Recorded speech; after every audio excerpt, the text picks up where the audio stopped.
Break के बाद आपका स्वागत है। बड़े इंटरेस्टिंग मुद्दे पे चर्चा लगातार जारी है कि क्या कांग्रेस पाकिस्तान से खौफ खाती है और क्या पाकिस्तान की नजर भारत के चुनावों पर बनी हुई है। क्यों फवाद चौधरी का जो प्यार है वो कांग्रेस के लिए उमड़ रहा है, इसी को समझने की कोशिश कर रहे हैं संदीप दुबे, प्रवक्ता बीजेपी के पास हम चल रहे हैं। संदीप दुबे जी, आशीष मिश्रा का कहना है कि हमारे नेता तो जो नेता है जो चुनाव में है वो मंच से तो कभी पाकिस्तान का जिक्र नहीं करते, लेकिन आपकी टॉप लीडरशिप को लगातार पाकिस्तान की याद आती रहती है। वो यहां तक कह रहे हैं कि साड़ी लेकर बिरयानी खाने के लिए पाकिस्तान में कोई गया तो वो बीजेपी के नेता गए, हम नहीं गए। जिन्ना की मजार पर भी अगर किसी ने चादर चढ़ाई तो वो बीजेपी वाले ही थे। देखिए, पड़ोसी पड़ोसी होता है और किसी पड़ोसी के साथ बेहतर संबंध होना चाहिए, ऐसा भारतीय जनता पार्टी की पॉलिसी भी रही। और अटल जी ने काफी हद तक कोशिश करी कि हम लोग अच्छा संबंध बनाए, और उसने कहा भी था कि सब कुछ बदल सकता है, पड़ोसी नहीं बदल सकते, और इसलिए पड़ोसियों के साथ व्यवहार करना चाहिए बेहतर तरीके से। देखिए, दो बातें बहुत महत्वपूर्ण है। मुझे कई बार पाकिस्तान में जाने का मौका मिला, मैं पाकिस्तान भी गया, हो गया लाहौर से लेके, और वहां की सरकारें फिर भारत के विरोध पे टिकी हुई है।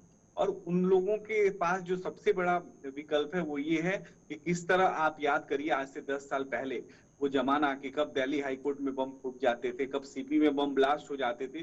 देश का कोई ऐसा कोना नहीं था कि डर के हम लोग रहते थे, और गृह मंत्री जी बार बार कपड़े बदल के और बयान देने आ जाते थे।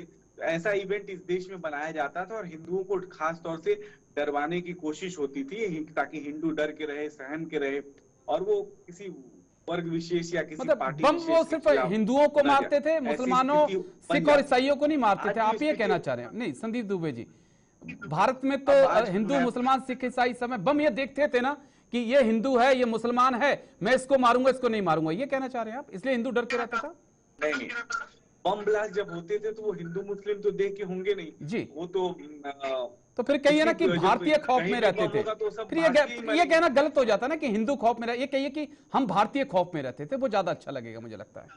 मैं आपकी बात को मान लेता हूं, मैं उससे अलग नहीं हूं, लेकिन ऐसी व्यवस्थाएं भारत के अंदर बनाई जाती थी टेलीविजन चैनल पे, और ज्यादातर विश्व में देखिए उस समय मुसलमानों को ही आतंकवादी के रूप में प्रस्तुत किया जाता था। इसको सहज स्वीकार करने की बात है। कांग्रेस के लोग अब डरे इसलिए हैं कि कांग्रेस एक वर्ग विशेष का वोट लेना चाहती है। वो सोचती है कि मैं पाकिस्तान की बात करूं, पाकिस्तान की तरफदारी करूं, तो ये भारत के अंदर बहुत से ऐसे लोग हैं जो पाकिस्तान समर्थक है, लेकिन ये पाकिस्तान समर्थक। माफी चाहूंगा, मेरे पास सिर्फ 2 मिनट बचे हैं संदीप दुबे जी, माफी चाहूंगा। आशीष मिश्रा परमवीर के पास जी के पास में एक मिनट के लिए चल रहा हूं। आशीष मिश्रा जी आपके पास में आ रहा हूं, जल्दी से एक जवाब दीजिए। सीधे तौर पे आरोप लगे हैं संदीप दुबे कि आपके टाइम पर तो दिल्ली, बेंगलोर, गुजरात हर जगह ब्लास्ट होते थे, लेकिन आज आम भारतीय जो है सुख चैन की नींद सो पाता है, अच्छे से अपना काम कर पाता है। देखिए, मैं आपको एक चीज बताना चाहता हूँ कि मालेगांव में एक ब्लास्ट हुआ था जी, बहुत उसके अंदर कथन सत्य होके आए थे, सबके सामने हुए थे, ठीक है। तो और वो किस पार्टी से संबंधित थे, किस विशेष समुदाय से संबंधित थे, ये सब जग जाहिर है। और दूसरी चीज, मैं एक चीज बहुत बड़ी बताना चाहता हूँ लाइटर नोट पे, आतंकवाद का कोई धर्म नहीं होता। आतंकी कोई भी हो देश के लिए आतंकी है जी। और यदि हमारे संदीप भाई को लगता है कि यहाँ पे पाकिस्तान के प्रेमी रहते हैं, तो मैं निश्चित तौर पर कहना चाहता हूँ कि देश के गृह मंत्री और प्रधानमंत्री जी की ये विफलता है, इंटेलिजेंस ब्यूरो की विफलता है कि वैसे पाकिस्तान प्रेमियों को देश में रहने का अधिकार उन्होंने दे रखा है, उनके संरक्षण में रह रहे हैं वो। क्योंकि अगर उनको लगता है, देखिए हम बिल्कुल कबूल करेंगे कि यहाँ पे हमारे भारत माता से नफरत करने वाले, हमारे भारत माता के खिलाफ कोई भी बात करने वाले देश में रहे, ये कांग्रेस पार्टी को बिल्कुल कभी कबूल नहीं। संदीप दुबे सीधा आरोप आपके ऊपर लगाया है, पे लड़ रहे हैं, आपने इतनी बातें इनके ऊपर लगा दी, आपने इतनी बातें इनको कहा जिन्ना की मजार पे कौन गया पाकिस्तान बिरयानी खाने। चलिए जल्दी से बस एक माफी चाहूंगा, समय का आज मेरे पास थोड़ा सा अभाव है, दोनों से माफी चाहूंगा, दोनों से माफी चाहूंगा। बयान पर इन्होंने कुछ भी नहीं कहा। ठीक है ठीक है, आशीष मिश्रा, संदीप दुबे जी माफी चाहूंगा, समय का थोड़ा सा अभाव है। डॉक्टर परमवीर भी बैठे हुए हैं, थोड़ा इनका भी आखिरी कमेंट में ले लूं। डॉक्टर परमवीर, क्या कारण है कि पाकिस्तान के चुनाव भी बिना भारत के हो नहीं पाते, लेकिन भारत के चुनाव भी बिना पाकिस्तान के नहीं हो पाते? लंबा वक्त हो गया दोनों देशों को साथ में रहते हुए। राजेश जी देखिए, दोनों एक ही दादा के पाकिस्तान को, ये सबको मालूम है, वहां पर उन्होंने प्रोपेगेंडा चला रखा है कि वो अलग थे, लेकिन जी सब जानते हैं कि 1947 में जन्म हुआ है, तो बड़े भाई और जब बंटवारा परिवार में हो जाता है तो थोड़ी ऐसी हो जाती है, चीजें हो जाती है ना। लेकिन इसका कारण क्या है ना, एक चुनाव उनका हो या हमारा हो, हमारा तो चल जाता है वैसे, हमारे जी चुनाव में तो अभी छोटी मोटी बात है, लेकिन उनका चुनाव पूरा भारत सेंट्रिक होता है, क्योंकि वहां पे अर्थव्यवस्था चलती है, आतंकवाद इंडस्ट्री है पाकिस्तान की, जी वो आतंकवाद से पैसा कमाते हैं वहां पर, तो वो तो चाहेंगे कभी भी संबंध सुधरे ना यहाँ पर। और देखिए, वॉर एक इंडस्ट्री है, ये बहुत बड़ी किताबों में लिखा गया है, लेकिन हमें चलिए भारत में सर, शुक्रिया आप तीनों का। इसी बीच एक और बड़ी खबर आ रही है, चार्जशीट में केजरीवाल आपका नाम नहीं, ईडी टीम ने दाखिल की सप्लीमेंट्री चार्जशीट। बड़ी खबर आ रही है, चार्जशीट में के कविता, प्रिंस कुमार, अरविंद सिंह का नाम। बड़ी खबर इस वक्त की आपको बता दें, आज केजरीवाल को मिली है डबल राहत। बड़ी खबर इस वक्त की, अंतरिम जमानत के साथ चार्जशीट में भी नाम नहीं। केजरीवाल आपके खिलाफ बाद में दाखिल होगी चार्जशीट, ये जानकारी आ रही है। चार्जशीट में के कविता, प्रिंस कुमार, आज केजरीवाल को मिली डबल राहत। अंतरिम जमानत के साथ चार्जशीट में भी नाम नहीं है, एक राहत अरविंद केजरीवाल के लिए। लेकिन बहुत बहुत शुक्रिया संदीप दुबे, प्रवक्ता बीजेपी, आशीष मिश्रा, प्रवक्ता Congress, doctor Paramvir Singh, political expert, मेरे साथ जुड़ने के लिए, तमाम पहलुओं पर इतनी बारीकी से अपनी बात रखने के लिए। तो आज मेरे साथ इतना ही, कल फिर होगी मुलाकात, दीजिए इजाजत, नमस्कार।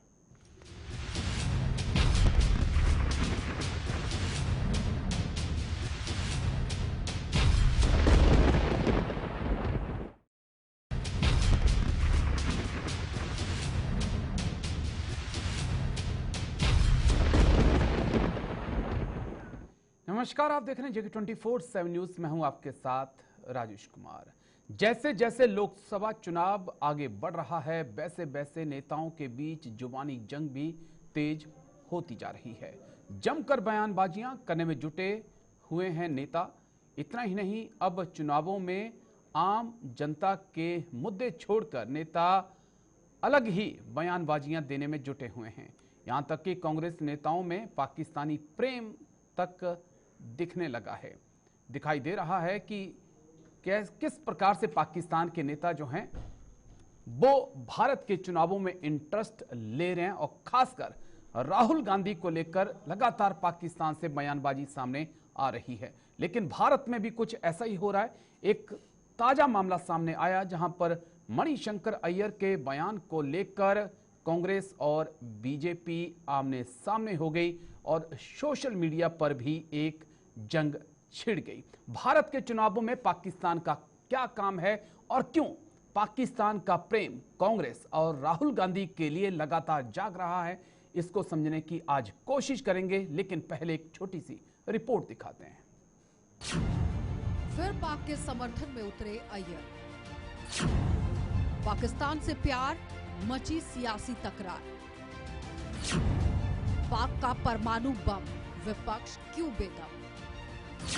कांग्रेस का हाथ पाकिस्तान के साथ। तो लोकसभा चुनाव में अब नेताओं के बिगड़े बोल भी लगातार सामने आने लगे हैं। एक के बाद एक दिग्गज नेता विवादित बयान देकर लोकसभा चुनाव में सुर्खियां बटोरने में जुट गए। इसी कड़ी में एक बार फिर से मणिशंकर अय्यर का पाकिस्तान प्रेम देखने को मिला। लोकसभा चुनाव के बीच में कांग्रेस नेता मणिशंकर अय्यर ने कहा कि भारत को पाकिस्तान को इज्जत देनी चाहिए। हमें ये नहीं भूलना चाहिए कि उसके पास भी परमाणु बम है। कोई सरफरा आया तो हम पर इसका इस्तेमाल कर सकता है। दरअसल हाल ही में सैम पित्रोदा और पाकिस्तान के पूर्व मंत्री फवाद चौधरी की तरफ से आपने देखा कांग्रेस का प्यार किस तरह से दिखाया गया। कांग्रेस के प्रति प्रेम यहाँ पर देखने को मिला, जिसको लेकर सियासत खूब गरमाई। ऐसे में एक बार फिर से मणिशंकर अय्यर के बयान ने चुनाव के बीच में पाकिस्तान के समर्थन में जो ये बयान दिया है, सियासत को और उफान पर ला दिया है। ये कि वो भी एक सॉवरेन मुल्क है और कि उनकी भी इज्जत है, और उस इज्जत को कायम रखते हुए आप उनसे जितनी कड़ी बात करना चाहते हो करो, लेकिन बात तो करो। बंदूक को लेकर आप घूम रहे हो और उससे क्या हाल मिला? कुछ नहीं, तनाव बढ़ते जाता है। और कोई भी पागल वहां आ जाए तो क्या होगा देश का? उनके एटम बॉम्ब है। हाँ, ये भी है। हाँ, हमारे पास है, लेकिन किसी पागल ने हमारे बम को लाहौर स्टेशन में फूटा तो 8 सेकंड के 8 पल के अंदर उसकी जो रेडियो एक्टिविटी है वो अमृतसर पहुंचेगी। ये भी इतना पास तो में हम ऐसे बम वगैरह रखकर आप उसको इस्तेमाल करने का रोको, लेकिन यदि आपने उनसे बात की, उनको इज्जत अफजाया, तो तभी जाकर वो अपने बम के बारे में नहीं सोचेंगे। लेकिन आपको उनको ठुकरा दिया और बच्चे जैसे कुट्टी कहते रहे, तो कोई पागल वहां आ जाए वो बम निकाल ले और फिर क्या होगा। तो हमें समझना चाहिए ये कांग्रेस का खौफ, ये डर या फिर पाकिस्तान प्रेम ये बार बार खुलकर आता है। और कांग्रेस के नेता रहते तो हिंदुस्तान में है, दिल पाकिस्तान में है और डराने का काम हिंदुस्तान को करते हैं। अरे पाकिस्तान की क्या हिम्मत कि हिंदुस्तान की तरफ आंख उठाकर भी देखे। भारत मुंह तोड़ जवाब देना जानता है, दिया भी है, बार बार दिया है। और इसलिए तो पाकिस्तान का हाथ कांग्रेस के साथ दिखता है। बार बार बयान इस तरह क्या रहे पाकिस्तान के कांग्रेस के समर्थन में। राहुल गांधी, कांग्रेस, मणिशंकर अय्यर पाकिस्तान की भाषा बोल रहे हैं, जो पाकिस्तान आज खाने को मुहताज है। हम यही कहेंगे, दोगली नीति कांग्रेस छोड़े। हिंदुस्तान इतनी ताकतवर है कि कोई आंख दिखाएगा तो पाकिस्तान भूगोल में दिखाई नहीं देगा। ये फारूक अब्दुल्ला की भाषा बोल रहे हैं, ये पाकिस्तान की भाषा बोल रहे हैं। ये कांग्रेस पार्टी पाकिस्तान की भाषा बोलता है, आतंकवादी की भाषा बोलता है। तो वही मणिशंकर अय्यर के विवादित बयान पर बीजेपी पूरी तरह से हमलावर हो गई है और बीजेपी के नेता लगातार कांग्रेस को घेरते हुए कई बड़े सवाल खड़े कर रहे हैं। ऐसे में अब देखना होगा कि आखिर मणिशंकर अय्यर के बयान का लोकसभा चुनाव में क्या असर होगा और नेताओं के विवादित बयान किसे नफा और किसे नुकसान पहुंचाने का काम करेंगे। ये तो 4 जून की तारीख तय करेगी। Bureau report. तो कांग्रेस के नेताओं के लिए पाकिस्तान का इतना प्यार क्यों उमड़ रहा है और क्या वाकई में कांग्रेस के नेताओं को पाकिस्तान से डर भी लग रहा है? कुछ ऐसे सवाल जिनका जवाब तलाशने की कोशिश करेंगे, लेकिन उससे पहले एक नजर इस वक्त की बड़ी खबर पर जो जम्मू कश्मीर से आ रही है। जम्मू कश्मीर से इस वक्त की बड़ी खबर, सुरनकोट में आतंकियों ने फायरिंग की, सुरक्षा बलों ने इलाके की घेराबंदी की, सुरक्षा बलों ने चलाया सर्च ऑपरेशन।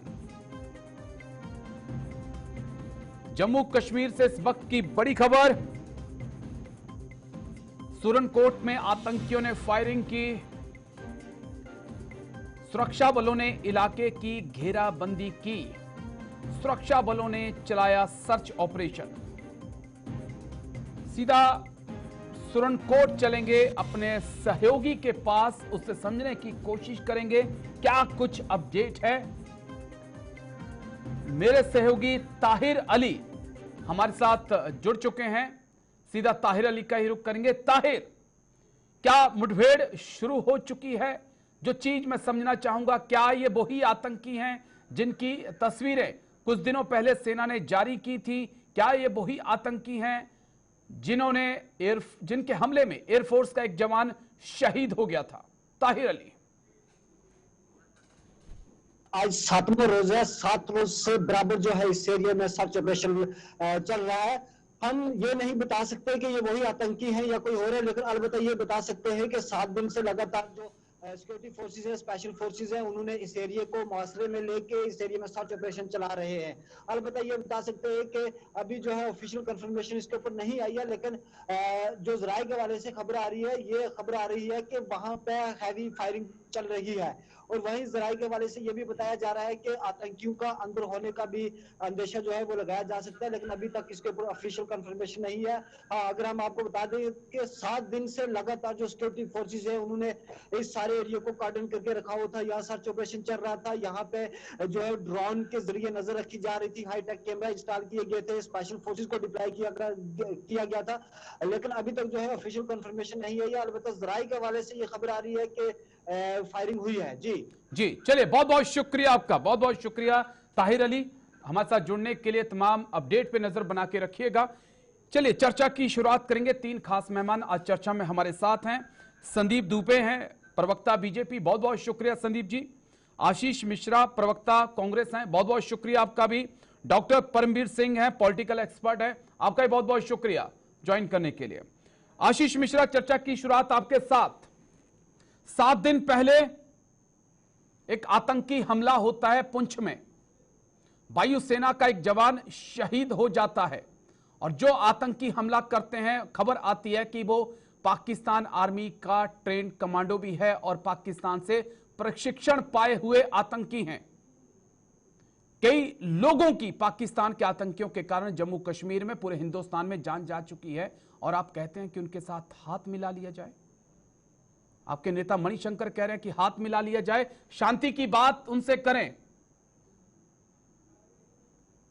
सबसे पहले तो आपको नमस्कार, और पैनल में उपस्थित मेरे सभी दोनों भाइयों को नमस्कार, और परशुराम जयंती की आज मैं देश की समस्त जनता को शुभकामना देना चाहता हूँ। जी देखिए, एक चीज मैं आपको बताना चाहूंगा कि मणिशंकर अय्यर जी के जो बयान आए हैं, इससे कांग्रेस पार्टी न सहमत है, और मैं ये जानना चाहूंगा कि ये बयान कब आए हैं। पुराने बयानों को अगर चुनाव के दरमियान बार बार लेके आया जाए और एक ही बात पे जिक्र चर्चा की जाए, तो निश्चित तौर पर यह दुर्भाग्यपूर्ण है। मैं आपको पूरे दावे के साथ मैं कह सकता हूं कि जब से चुनाव घोषित हुआ है, तब से लेकर आज तक हमारे मंच से एक नेताओं के मुंह से पाकिस्तान का आप शब्द सुनाए हो या बता दें, तो मैं उस बात को आपके कबूल कर लूं। लेकिन भारतीय जनता पार्टी के आप हमेशा हर चुनाव में देखेंगे, भारत पाकिस्तान सबसे पहले यही शुरू करते हैं, इनका प्रेम है। क्योंकि देखिए, पाकिस्तान, हमारे मनमोहन सिंह जी 10 वर्षों तक लगातार प्रधानमंत्री रहे, लेकिन उन्होंने पाकिस्तान से न तो हाथ मिलाया, न पाकिस्तान से कोई मुलाकात की, और न कभी पाकिस्तान गए। लेकिन पाकिस्तान प्रेम किसका है, ये जानने की आवश्यकता है। अब बताता हूँ, पाकिस्तान प्रेम है आदरणीय प्रधानमंत्री नरेंद्र मोदी जी का। अब वो कैसे है वो बताता हूँ। बिन बुलाए, बिन निमंत्रण के वो पहले पहुंच जाते हैं बिरयानी खाने के लिए, नवाज शरीफ का केक काटने के लिए, 26 मई 2014 को शपथ लेने के लिए रिसिया के एक कोने में बैठ जाते हैं, बोलते हैं जब तक नवाज शरीफ जी नहीं आएंगे मैं प्रधानमंत्री पद की शपथ ही नहीं लूंगा। ये मेहमान नवाजी किसके लिए? साल उड़ाओ, साड़ी पहनो, पहनाओ, किसके लिए? हम तो कभी नहीं गए, और ये चीज दुर्भाग्यपूर्ण है। देखिए, हमारे देश का जवान शहीद हुआ है, और ये एक बार नहीं, मैं उस पर संवेदना अपनी व्यक्त करता हूं अपनी पार्टी की ओर से। ये आए दिन आप देखते जाएंगे कि जिस 370 को खत्म करके आतंकवाद की कमर तोड़ने की, नोटबंदी के बाद आतंकवाद की कमर टूटने की बात कही जाती थी, आप निरंतर देखिए, देखते रहिए, गोलीबारी भी हो रही है, हमारे देश की जनता भी उससे त्रस्त है, साथ में हमारे देश के जवान भी शहीद होते जा रहे हैं। जी, 2 जवाब चाहिए जल्दी से। आतंकवाद की कमर तोड़ने की बात कही थी, और वापस से मैं कहता हूं, मणिशंकर अय्यर के पुराने बयानों को जो इस चुनाव में कोट किया गया है, कांग्रेस पार्टी उससे कोई ताल्लुकात नहीं रखती है, और इस विषय को हम यहीं पे खत्म करना चाहते हैं। ठीक है, क्या सैम पित्रोदा और मणिशंकर अय्यर आपकी मुश्किलें बढ़ा रहे हैं इस चुनाव में, जिस प्रकार से बयानबाजी दोनों की आ रही है निकलकर? आशीष मिश्रा, देखिए निश्चित तौर पर कैसा है राजेश जी, सैम पित्रोदा जी ने जब बयान दिया तो उसके ऊपर भी हमारी पार्टी ने अपना स्पष्टीकरण दिया। उन्होंने कहा कि सैम पित्रोदा के बयानों से हम सहमत नहीं होते। अब अगर इस पे बात कहते हैं तो मैं आता हूं कि विदेश मंत्री जयशंकर जी, उन्होंने क्या कहा था कि आर्थिक व्यवस्था, उनकी जो आर्थिक स्थिति है चाइना की, वो हमसे कई गुना अधिक है और हमसे बड़ी है, इसलिए हम छोटी अर्थव्यवस्था होने के नाते उनको युद्ध के लिए चुनौती नहीं दे सकते। यही नरेंद्र मोदी जी थे जिन्होंने कहा था कि आंख में आंख डाल के बात करना चाहिए, लव लेटर लिखना बंद करना चाहिए। लेकिन उनको कैसे देखा गया? वो तो नारियल पानी पीते हुए झूलते हुए नजर आए झूलने पे। ठीक है, ये तो ऐसा दोहरा चरित्र नहीं आऊंगा। आशीष मिश्रा जी, मैं आपके पास आऊंगा। देखिए राजेश जी एक 10 सेकंड का समय दीजिए, क्योंकि कभी भी महाराणा प्रताप जी ने ये नहीं कहा था कि अकबर की सेना बड़ी है इसलिए मैं उसके साथ लड़ाई नहीं लड़ूंगा। भारत की तरफ जो भी नजर उठा के देखेगा, निश्चित तौर पर चाहे वो भारतीय जनता पार्टी की सरकार हो, चाहे कांग्रेस पार्टी की सरकार हो, हम राष्ट्र के लिए समर्पित होकर एकजुटता के साथ में सामने वाले देश को जवाब देंगे। चलिए ठीक है, संदीप दुबे जी मैं आपके पास आ रहा हूं। संदीप दुबे जी, आशीष मिश्रा जी का कहना है कि पुराने बयान हैं और इन बयानों का, मणिशंकर के बयानों का कांग्रेस पार्टी से फिलहाल कोई लेना देना नहीं है और हमारे मंच से, चुनावी मंच से किसी भी नेता ने पाकिस्तान की बात नहीं की, लेकिन प्रधानमंत्री मोदी अक्सर पाकिस्तान का राग अलापते हैं। वो तो यहां तक कह रहे हैं कि शॉल, साड़ी और बिरयानी के लिए अगर कोई जाता है तो वो बीजेपी का नेता जाता है। हमारे मनमोहन जी तो 10 साल में कभी पाकिस्तान नहीं गए। संदीप दुबे,